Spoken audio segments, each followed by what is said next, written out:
السلام علیکم معزز طلباء کرام، آپ سب کیسے ہیں؟ آج ہم تفسیر بیضاوی کے سبق نمبر 211 کو پڑھیں گے۔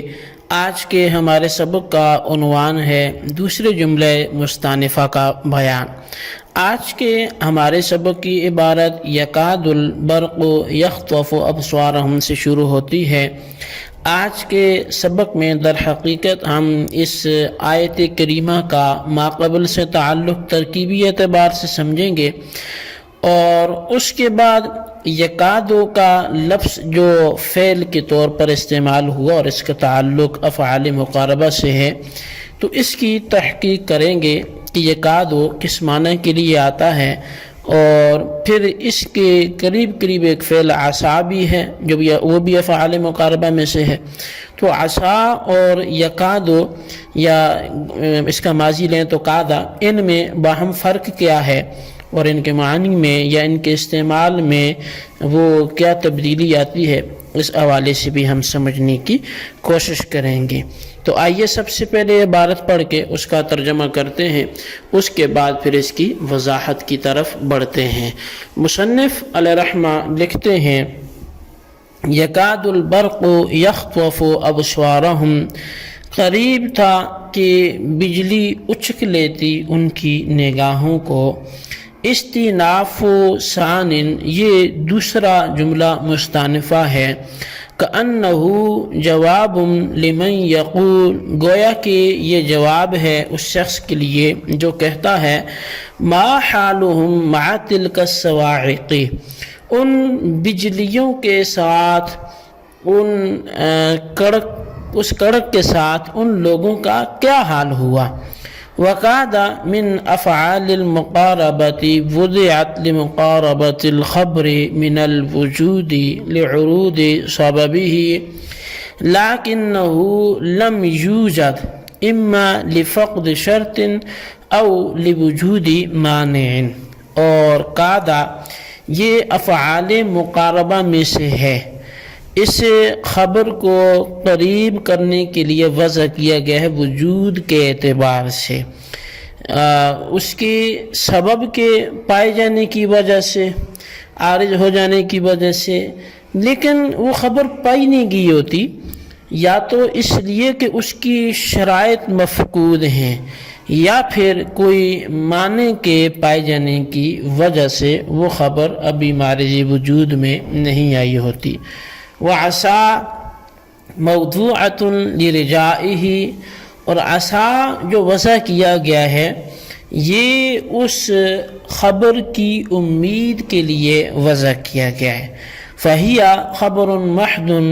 ولذلک جاءت متصرفۃ بخلاف عصا، اور جو قاعدہ ہے یہ خبر محض ہے، یہی وجہ ہے کہ یہ متصرف استعمال ہوتا ہے بخلاف عصا کے۔ وخبرها مشروط فيه أن يكون فعلا مضارعا تنبيها على أنه المقصود بالقرب من غير أن لتوكيد القرب بالدلالة على الحال۔ اور جو قاعدہ کی خبر ہے اس میں اس کے فعل کا مضارع ہونا شرط ہے، اس بات پر تنبیہ کرنے کے لیے کہ قرب سے مقصود وہ بے شک وہی قرب سے مقصود ہے، اور وہ بغیر ان کے ہو تاکہ قرب مزید پختہ ہو جائے حال پر دلالت کرنے کی وجہ سے۔ وقد تدخل علیہ حملا لها على عصا کما تحمل علیها بالحذف من خبرها لمشارکتهما فی اصل معنی المقاربۃ۔ اور کبھی کبھی اس پر بھی ان کو داخل کر لیا جاتا ہے، اس کو عصا کے معنی پر محمول کرتے ہوئے، جیسا کہ کبھی کبھی عصا کو اس کے معنی پر محمول کرتے ہوئے اس کی خبر سے ان کو حذف کر لیا جاتا ہے، ان دونوں کے اصل مقاربت کے معنی میں شریک ہونے کی وجہ سے۔ جی طلباء کرام،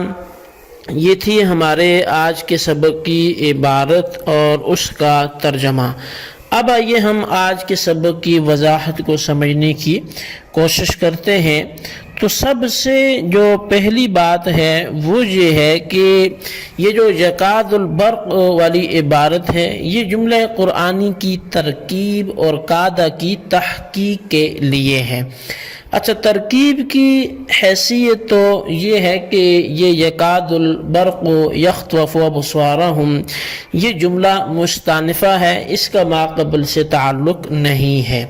اچھا، اب ترکیبی اعتبار سے جب یہ جملہ مستأنفہ ہے تو مشہور سی بات ہے کہ جب بھی جملہ مستأنفہ ہو تو پھر اس کی وہ کسی نہ کسی سوال کا جواب واقع ہوا کرتا ہے۔ تو اب سوال کیا ہوگا؟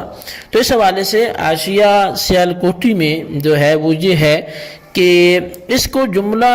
مستأنفہ بنا کر ذکر کرنا اس بات پر تنبیہ کرنے کے لیے ہے کہ وہ جو اصحاب سیب ہیں، وہ جو بارش والوں کا حال ہے، وہ اس کڑک میں مبتلا ہونے کے دوران وہ اس قدر گھبراہٹ اور ہولناکی کس درجے کو پہنچ گیا کہ ہر شخص اب اس کی بارے میں یہ سوال کرنے لگا کہ جی ان کا حال کیا ہوا، ان پر گزری کیسے۔ تو اب اللہ تبارک و تعالی نے قرآن کریم کی زبانی جو جواب دیا اس کا خلاصہ یہ ہے کہ حالت بھلا کیا ہوتی، ایک مصیبت اور بڑھ گئی، اور وہ یہ کہ خطف بصر یعنی نگاہوں کے اچک لینے کا وہ شکار ہو گئے، ضائع کرنے کا آنکھیں خیرہ ہو کر آنکھیں چندیا کر رہ گئیں۔ تو بس یہ مصیبت بالائے مصیبت بن کر اس عذاب میں مبتلا ہو گئے۔ اچھا، یہاں پر ایک بات جو حاشیہ سیالکوٹی میں عبدالحکیم نے لکھی وہ یہ بھی ہے کہ برق سے وہی برق مراد ہے جس کا پہلے بھی ذکر پیچھے ہو چکا ہے، کیونکہ پہلے برق نکرہ تھا اور اب معرفہ ہے، اور ایک عربی کا اصول ہے کہ النکرۃ اذا اعیدت معرفۃ تو کانت عین الاولی، کہ نکرہ کو جب معرفہ بنا کر ذکر کر دیا جائے، یعنی اس کو دوبارہ سے پہلے نکرہ تھا پھر اس کا اعادہ معرفہ کی صورت میں کیا جائے تو اس سے وہی پہلے والا اسم مراد ہوتا ہے۔ اچھا، اب یہاں پر یہ تو ہماری جو گفتگو تھی وہ اس بات پر تھی کہ یہ جو ان کا ترکیبی تعلق تھا اور اس پر جو پھر وارد ہونے والا سوال تھا استئناف پر، اس کے جواب کے حوالے سے۔ اچھا، اب یہاں پر پھر فرمایا کہ جو قاعدہ ہے من افعال المقاربہ، یہ افعال مقاربہ میں سے ہے، لیکن یہ جو وضع کیا گیا وہ خبر جو وجود کے اعتبار سے قریب قریب ہو، یعنی اب بس خبر پائی گی سمجھو، تو اس معنی پر دلالت کرنے کے لیے سے وضع کیا گیا ہے۔ تو اب سوال یہ پیدا ہوگا کہ بھئی اتنا وجودی معنی قرب کا کیوں لیا جا رہا ہے؟ تو اس کا جواب مصنف نے لعروض سبب ہی سے دیا کہ اس کے سبب جو ہے وہ پائے جانے کے وہ پائے جا چکے ہیں، تو اس وجہ سے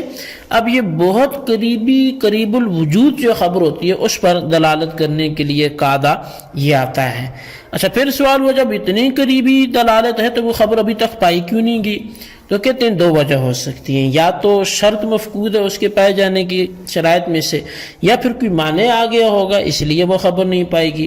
اب اس کے بعد جو مصنف نے وہ عصا سے بات بیان کی ہے وہ قاعدہ اور عصا کے مابین تھوڑا سا جو فرق ہے اس کو بیان کرنے کے لیے فرمایا جو قاعدہ ہے یہ تو خبر کا وجود کے اعتبار سے جو قرب ہے اس کے لیے اس کو وضع کیا گیا ہے، جبکہ عصا یہ خبر کی محض ایک امید لگانے کے لیے وضع کیا گیا۔ اچھا، اب جو قاعدہ ہے یہ خبر محض ہے، یہی وجہ ہے کہ یہ اس کی باقاعدہ گردان بھی چلتی ہے جیسے قاعدہ یا قادو، لیکن عصا جو ہے یہ لعل کی طرح ہے اور اس کی کوئی گردان نہیں چلتی۔ اور پھر یہ کہ جو قاعدہ کی خبر ہے اس میں یہ شرط ہے کہ وہ فعل مضارع بھی ہو اور پھر وہ ان سے خالی ہو، اور یہ ان سے خالی ہونے سے لیے ہے کہ یہ ان جو ہے وہ اس کو تھوڑا سا بعید لے کے چلا جاتا ہے، لیکن اگر ان سے خالی ہوگا تو قرب پر مزید دلالت جو ہے وہ پختہ ہو جائے گی، جبکہ عصا کی خبر وہ ان پر مشتمل ہوتی ہے۔ لیکن مصنف علیہ رحمہ وقد تدخل علیہ یا تدخل علیہ سے اس کے برخلاف بھی بیان کر رہے ہیں کہ کبھی کبھی اس کے برخلاف بھی ہو جاتا ہے، قاد کی خبر پہ ان بھی داخل کر لیا جاتا ہے، کبھی کبھی عصا کی خبر سے ان کو ہٹا بھی لیا جاتا ہے۔ اس کی وجہ یہ ہے کہ جو بھی ہو، اگرچہ ان کے ظاہری فرق ہیں دونوں میں، لیکن اصل کے اعتبار سے تو دونوں افعال مقاربہ میں سے ہی ہیں، اس لیے کبھی کبھی باہم شریک بھی ہو جاتے ہیں۔ جی طلبہ کرام، یہ تھی ہمارے آج کے سبق کی عبارت ترجمہ وضاحت۔ اس کو اچھی طرح سمجھیں، اس کے خلاصے کو اپنے رجسٹر پر ضرور لکھیں، بالخصوص ان سوالات کے جوابات بھی دیں۔ سوال نمبر 1 یہ ہے کہ اگر یکاد البرق یخطف ابصارہم جملہ مستأنفہ ہے تو اس کا سوال کیا ہوگا؟ اور سوال نمبر 2 یہ ہے کہ عصا اور قادہ کے مابین فرق کیا ہے؟ تحریر کریں۔ اللہ تبارک و تعالیٰ سے دعا ہے جو کچھ ہم نے پڑھا سنا اسے یاد رکھنے کی توفیق نصیب فرمائے، آمین بجاہ النبی الامین صلی اللہ علیہ وسلم۔